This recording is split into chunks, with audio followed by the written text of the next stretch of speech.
The CEO laughed when she said it. Not a cruel laugh, not entirely, but sharp enough to sting. Fly this helicopter, Miranda Cole said, gesturing toward the sleek black chopper resting on the rooftop helipad, and I'll marry you. The board members around her chuckled. The city wind whipped her tailored coat as she looked down at the janitor standing near the service door, mop still in his hand, uniform faded from years of washing. His name badge read Evan. Most people barely noticed him. Miranda certainly never had, until that moment. Evan didn't laugh. He simply looked at the helicopter, then back at her. Calm, focused, almost amused. Is that a promise? He asked quietly. The laughter grew louder. Miranda raised an eyebrow. You don't even know how to start a thing like that. Evan nodded once. May I? Before security could step in, he set the mop aside and walked toward the helicopter with an ease that didn't fit his role. His movements weren't rushed or hesitant. They were precise, confident. The rooftop went silent. Miranda's smile faltered as Evan reached the cockpit, ran his hand briefly along the fuselage, and climbed inside like he belonged there. Seconds later, the rotors began to spin. Someone whispered, "How does he?" The helicopter lifted smoothly into the air, steady as a heartbeat. Evan maneuvered it in a clean arc above the building, hovering perfectly before lowering it back onto the pad with surgical precision. The engine powered down. When Evan stepped out, the wind settled. No one clapped. No one spoke. Miranda's mouth was slightly open. You said, Evan reminded her gently, you'd marry me. She swallowed. Who are you? He smiled then, not triumphantly, but warmly. I'm Evan Hale, former test pilot, retired. The board members exchanged stunned looks. Miranda crossed her arms, trying to regain control. Then why are you mopping floors in my building? Evan's gaze drifted to the city skyline. Because 10 years ago, one of your subsidiary companies cut corners. Faulty parts. A helicopter went down during a rescue operation.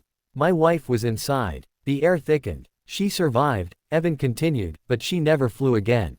Neither did I. I walked away from everything that reminded me of the sky. Miranda felt something twist in her chest.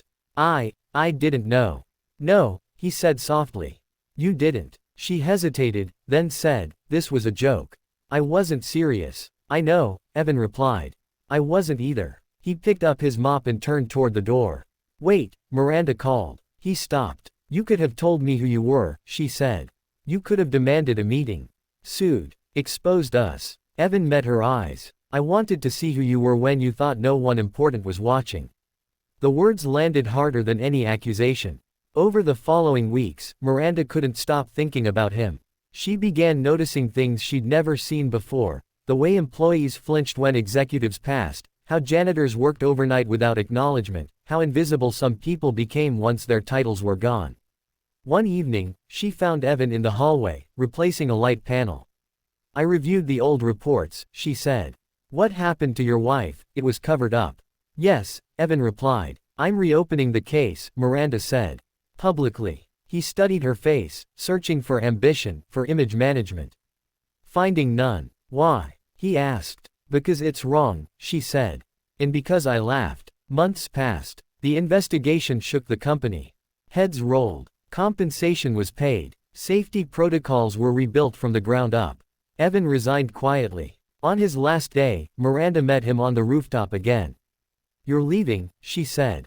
Yes. Will you fly again? He looked at the helicopter, the sky stretching endlessly. Beyond it. Maybe. She took a breath. I owe you an apology.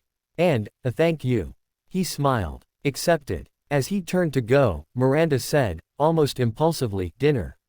He paused. As a CEO. As a person. Evan considered this, then nodded. All right. They didn't marry that day. Or the next. But something real began. Built not on power or dares, but on humility, truth, and a secret that changed everything. And Miranda never laughed at a janitor again. Small restaurant far from glass towers and boardrooms, the kind of place where no one recognized Miranda Cole and no one looked twice at Evan Hale. Candles flickered between them, reflecting in the wine glasses like unspoken thoughts. You're not what I expected, Miranda said finally. Evan smiled faintly. Neither are you. She exhaled. People usually tell me what I want to hear. You never did. I wasn't trying to impress you, he replied. That helps. Over the weeks that followed, Dinner became coffee, coffee became long walks, and long walks turned into conversations that lasted until the city lights blurred into dawn. Miranda spoke about the pressure of legacy, about growing up proving she deserved the seat she inherited. Evan spoke about the sky, about silence at high altitude, about how grief changes shape but never truly disappears. One evening, as rain tapped softly against Miranda's penthouse windows, Evan finally told her the part he'd been avoiding. "My wife's name was Claire," he said. "She was a doctor. Flew with emergency crews. She loved storms, said the clouds made her feel small in a good way." Miranda listened, unmoving. The crash shattered her spine. Evan continued. "She learned to walk again, but the fear never left. Flying took something from her. From us. Where is she now?" Miranda asked carefully. Evan's eyes softened. "She passed away 3 years ago. Not from the crash. From time. From exhaustion. From carrying pain quietly." "I'm so sorry," Miranda whispered. He nodded. "That's why I stayed invisible. Cleaning floors was simple. Honest. No applause. No lies." Miranda felt the weight of that sentence settle deep inside her. As their relationship grew, the world outside began to notice changes in Miranda Cole. She canceled meetings to visit factory floors. She learned names. She listened more than she spoke. Headlines praised her transformation, but she never mentioned Evan. He wasn't a symbol. He was real. One afternoon, she surprised him by showing up at a small rural airfield. "What are we doing here?" Evan asked, uneasy. Miranda handed him a set of keys. "I bought the helicopter." He stared at her. "Why?" "Because it shouldn't be the thing that ends your story," she said.